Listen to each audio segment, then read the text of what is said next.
سابق D G I be کی مبینہ بے نامی جائیداد پر ایف بی آر نوٹس کے خلاف درخواست مسترد ہوئی ہے. حسین احمد چودھری سے مزید جان لیتے ہیں. جی حسین.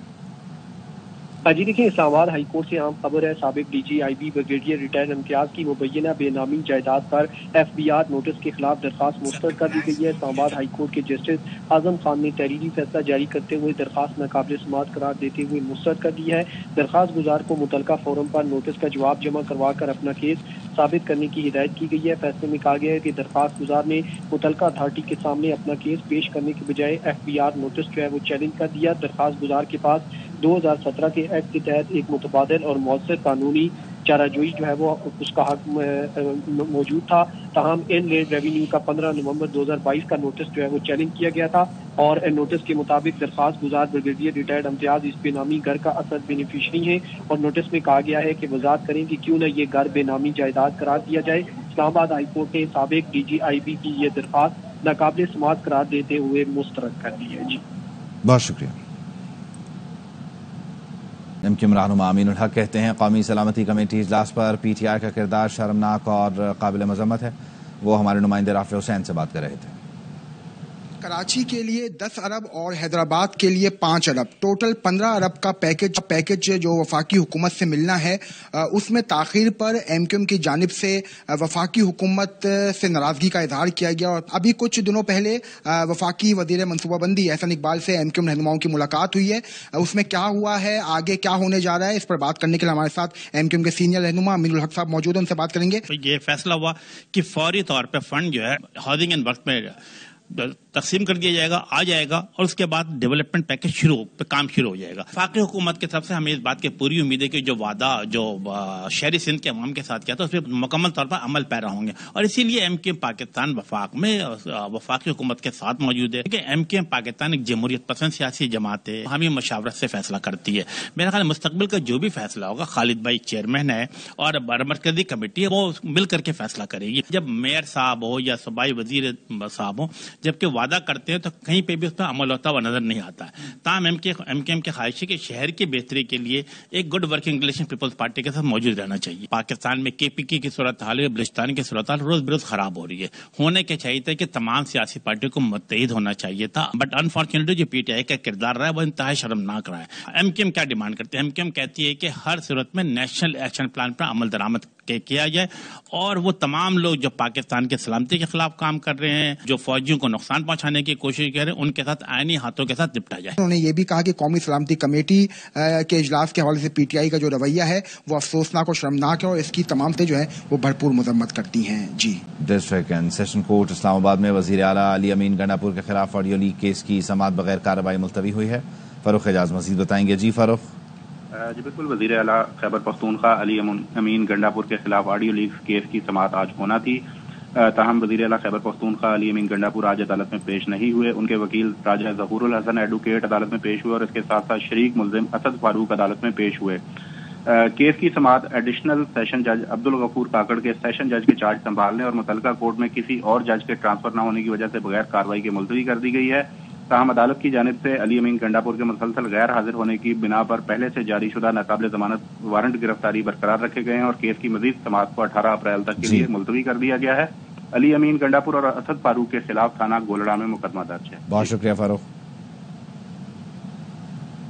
پاکستان میں 2019 سے 2024 تک مالیاتی اداروں میں اکاؤنٹس کی تعداد میں 127% تک اضافہ ہوا مگر اب بھی لاکھوں افراد بینکنگ سہولت سے محروم ہیں. ایشیائی ترقیاتی بینک نے پاکستان میں فائنینشیل سروسز سے متعلق رپورٹ جاری کر دی. ایشیا میں پاکستان سمیت ترقی پذیر ممالک میں 1 ارب سے زیادہ لوگ بینکوں سے محروم ہیں. پاکستان میں صرف 21% بالغ افراد کے پاس بینک اکاؤنٹ یا موبائل منی اکاؤنٹ ہیں. لوگ مالی لین دین کے لیے غیر رسمی نیٹ ورک استعمال کرتے ہیں. ADB رپورٹ میں کہا گیا خواتین کے لیے بینکنگ سہولتوں تک رسائی مردوں کے مقابلے میں نصف ہے. ڈیجیٹل فائنانس خلا کو پر کرنے کا ایک بڑا موقع فراہم کرتا ہے. گزشتہ 15 برس میں پاکستان میں مالیاتی خدمات میں تیزی سے ترقی ہوئی ہے. پاکستان میں 60% بالغ افراد میں سے صرف 9 کروڑ 10 لاکھ کے پاس انفرادی اکاؤنٹس ہیں.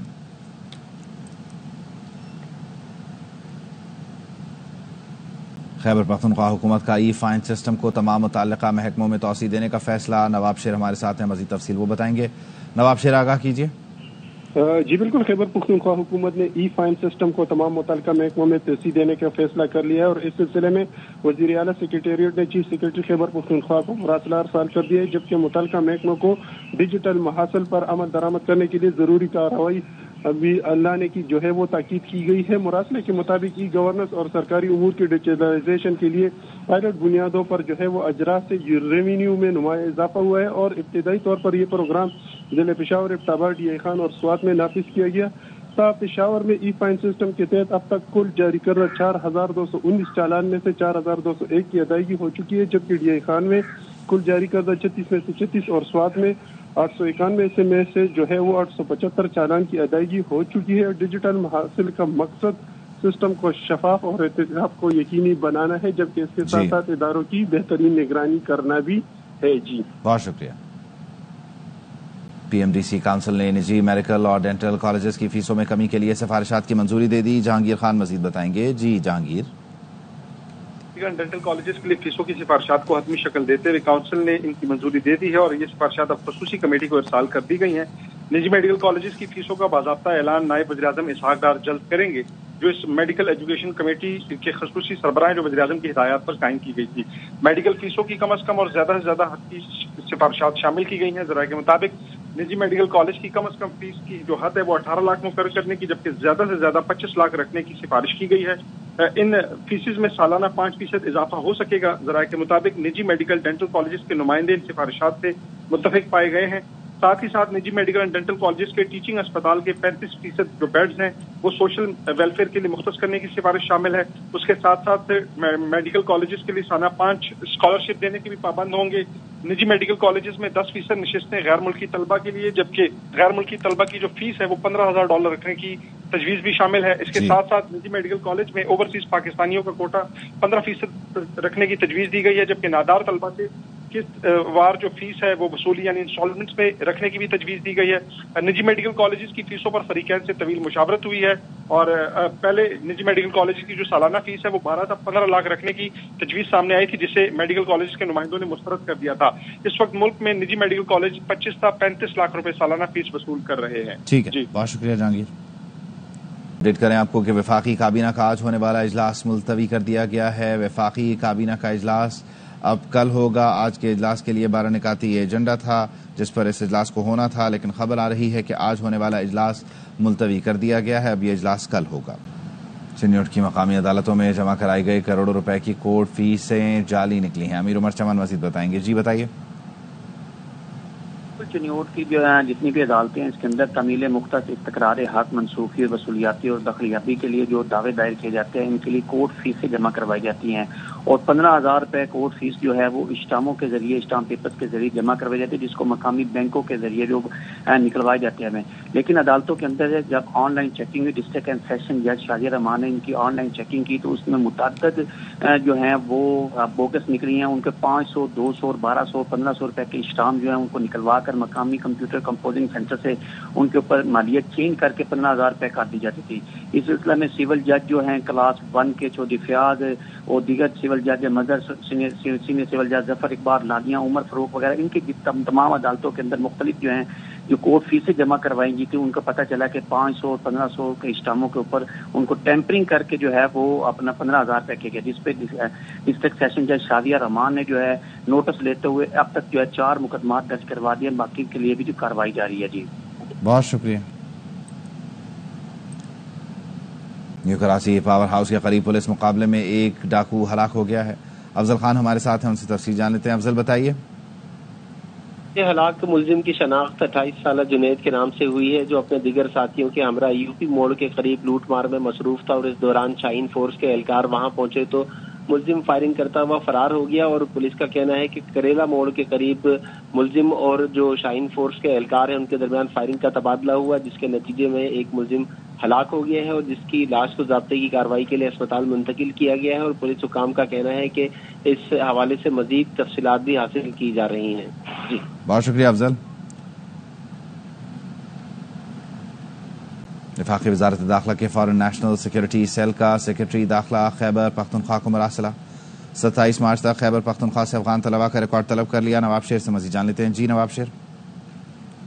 وفاقی وزارت داخلہ نے خیبر پختونخوا سے افغان طلبہ کا ریکارڈ طلب کر لیا ہے، اور اس سلسلے میں وفاقی وزیر داخلہ کے فارن نیشنل سیکیورٹی سیل نے سیکرٹری ہوم خیبر پختونخوا کے نام مراسلہ ارسال کی ہے، جبکہ مراسلے کے ساتھ مختلف یونیورسٹیز میں زیر تعلیم افغان طلبہ کا ریکارڈ بھی جو ہے وہ ارسال کر دیا ہے۔ مراسلے میں کہا گیا ہے کہ فارن نیشنل سیکیورٹی سیل غیر ملکیوں سے متعلق ڈیش بورڈ کو اپ ڈیٹ کر رہا ہے، اس لیے غیر ملکی جتنے بھی طلبہ ہیں ان کی ریکارڈ جو ہے وہ ان کو ارسال کی گئی، جبکہ مراسلے میں مزید کہا گیا ہے کہ خیبر پختونخوا میں زیر تعلیم تمام افغان طلبہ کا ڈیٹا 27 مارچ تک جو ہے وہ ارسال کی جائے وفاقی وزیر داخلہ کو۔ جی ٹھیک ہے، بہت شکریہ۔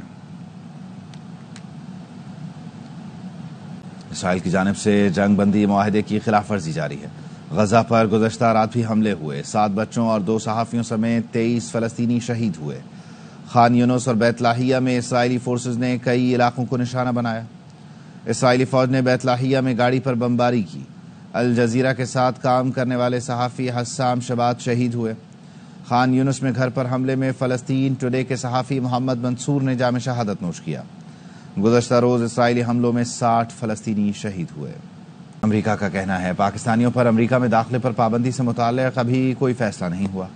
امریکی وزارت خارجہ کی اردو ترجمان مارگریٹ میکلائڈ کا کہنا ہے صدارتی حکم نامے کے تحت ویزا پروگرام پر اثر نو نظر ثانی کی جائے گی۔ ویزا پابندیوں کے لیے مختلف ملکوں سے متعلق معلومات کا تبادلہ کیا جا رہا ہے۔ امریکہ میں داخلے کی درخواست دینا ہو تو درخواست دہندہ کو تمام باتیں درست بتانی چاہیے۔ تمام غیر قانونی طور پر امریکہ میں داخلے کی صورت میں سزا ملے گی۔ فیصلے کا مقصد امریکہ کو غیر ملکی دہشت گردوں سے محفوظ رکھنا ہے۔ کینیڈین سیکیورٹی انٹیلیجنس سروس نے خبردار کیا ہے کہ بھارت کینیڈا کے عام انتخابات میں مداخلت کی کوشش کر سکتا ہے۔ سیکیورٹی انٹیلیجنس سروس کی ڈیپٹی ڈائریکٹر وینیسا لائڈ نے پریس کانفرنس میں کہا بھارتی حکومت کینیڈین کمیونٹیز اور جمہوری عمل میں مداخلت کا ارادہ اور صلاحیت رکھتی ہے۔ ریاست مخالف عناصر انتخابات میں مداخلت کے لیے مصنوعی ذہانت سے فائدہ اٹھا رہے ہیں۔ کینیڈین سیکیورٹی انٹیلیجنس سروس کی ڈیپٹی ڈائریکٹر نے خدشہ ظاہر کیا کہ امکان ہے چین بھی انتخابات میں مداخلت کے لیے AI ٹولز کا استعمال کرے گا۔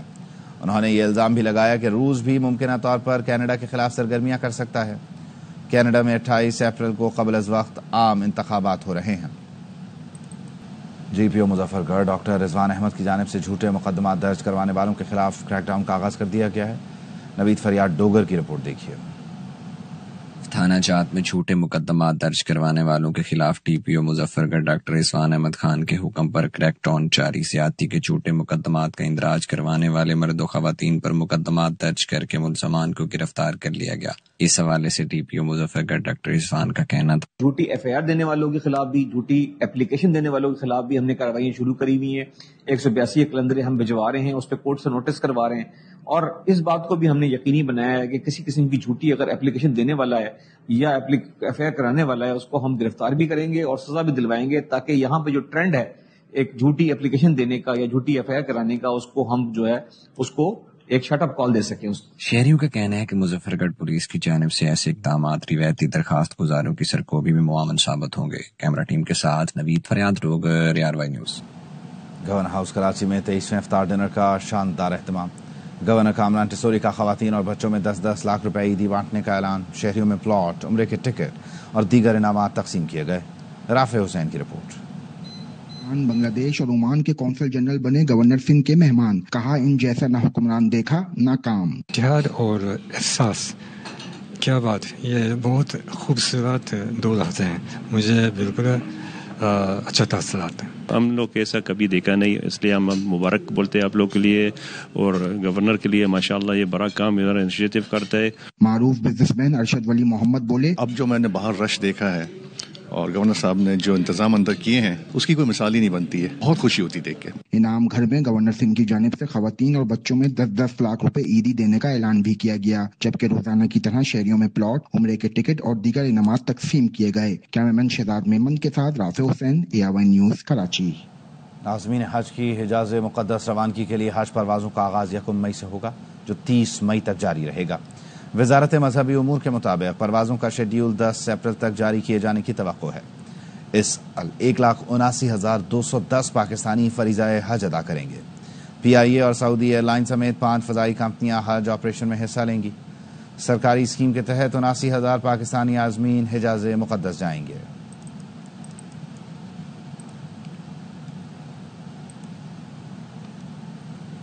رمضان المبارک کی 24ویں سحری پر بھی کھانے پینے کے شوقین ریسٹورانٹس پر مختلف پکوان کھاتے اور گھر لے جاتے نظر آئے. ہوتے اور پھر ادھر آتے یہ ٹکوں کا پروگرام کرتے اور یہ لوبیا وغیرہ کلول وغیرہ یہ مکس کر کے کڑھائی وغیرہ کھا لے. کوئٹہ کے نوجوانوں نے شاپنگ کے بعد مرغ چنے، کوفتہ چنے، انڈا چنے سے سحری کی. چنا میں بھی بہت ذائقہ ہے تو گوشت میں بھی ہے. ہم لوگ چنا بھی بہت پسند کرتا ہے. 1 سال سے ہم لوگ ادھر آتے ہیں دوستوں کے ساتھ، گھر میں بھی لے کے جاتے ہیں ہم لوگ. ملتان کے شہریوں نے سحری کے لیے روایتی چنے، نان، لسی اور دہی کی خریداری کی. ڈیلی آتے ہیں روٹین میں، جیسے دہی وغیرہ، بچوں کے لیے چنے وغیرہ، سحری کی یعنی کہ انتظام کرتے ہیں. یہیں سے آ کے ڈیلی لیتے ہیں. جی حیدرآباد والے دیسی مرغ، سجی، دم پخت اور باربیکیو سے سحری کرتے دکھائی دیے.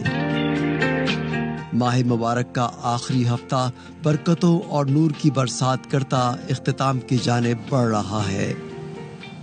ہیوسٹن میں یوم پاکستان کے موقع پر قائد اعظم لائبریری میں تقریب ہوئی جس میں مقررین نے بانی پاکستان محمد علی جناح کی خدمات پر انہیں خراج عقیدت پیش کیا. غضنفر ہاشمی کی رپورٹ. ہیوسٹن میں یوم پاکستان کی ایک اہم تقریب قائد اعظم لائبریری میں منعقد ہوئی جس میں کمیونٹی رہنماؤں نے شرکت کی. تقریب کا اہتمام قائد اعظم فاؤنڈیشن نے کیا تھا. تقریب سے خطاب کرتے ہوئے قونصل جنرل آفتاب چودھری، ڈاکٹر آصف قدیر، ڈاکٹر برکت چرانیہ، حسنین والجی اور طاہر بھٹی نے یوم پاکستان کی اہمیت پر روشنی ڈالی اور بانی پاکستان قائد اعظم محمد علی جناح کو تحریک پاکستان میں بے مثال قیادت کرنے پر خراج تحسین پیش کیا. مقررین نے 23 مارچ کی اہمیت مختلف پہلوؤں سے انہوں نے اجاگر کی. ہم قائد اعظم کی لیگیسی کو قائم رکھیں اور ساتھ ساتھ یہ تہیہ بھی کریں کہ ہم پاکستان کے لیے زیادہ کام کریں. We should work hard to leave a better Pakistan. Jinnah library کو بنانے میں ہمارا صرف سنگل ایجنڈا یہ تھا کہ قائد اعظم کی لیگیسی کو پروموٹ کیا جائے، کیونکہ اتنے عظیم لیڈر ہیں لوگوں کو پتہ نہیں ہے. خاص کر ہماری جوان قوم جو 15، 20، 30 سال کے ہیں ان کو قائد اعظم کے بارے میں کوئی پتہ نہیں ہے. تو یہ لائبریری ایک جگہ ہے جہاں آ کے وہ قائد اعظم کی وہ کتابیں پڑھیں گے جو ان کے بارے میں لکھی گئیں. ہم اویئرنیس پیدا کرنا چاہتے ہیں کہ ہو واز قائد اعظم. جو نالج ہے نا یہ نالج بیس ہے.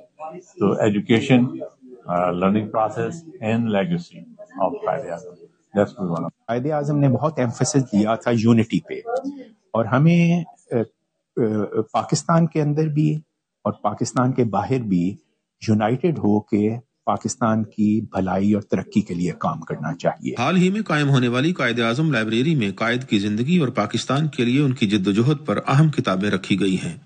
Ghazanfar Hashmi, ARY news, Houston, امریکہ. شکاگو کے پاکستانی کونسل خانے میں یوم پاکستان کی مناسبت سے تقریب ہوئی.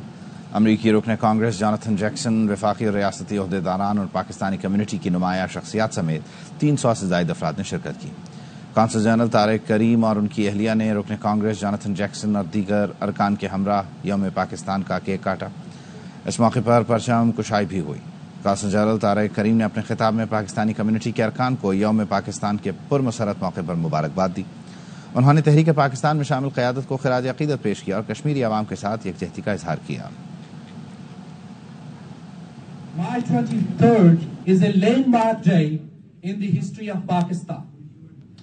It's a moment of great pride and reflection. It's a day in 1940 when Pakistan's resolution was adopted, laying the foundation of the establishment of a sovereign country, Pakistan, within a short span of 7 years.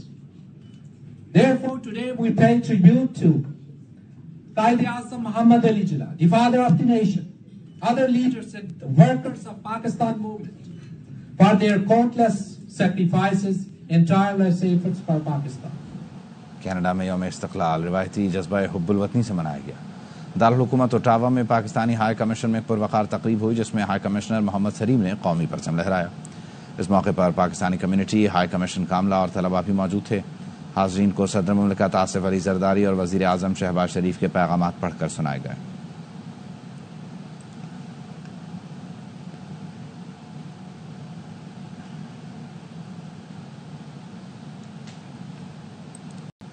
Trump انتظامیہ کی غفلت، جنگی منصوبہ media سے share کرنے کا انکشاف. یمن میں حوثیوں کے ٹھکانوں پر بمباری کا منصوبہ سوشل میڈیا گروپ پر شیئر کیا گیا.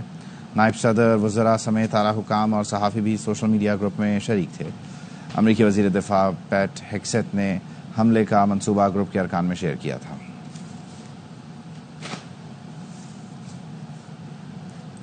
نیوز بلیٹن سے فی الوقت اتنا ہی۔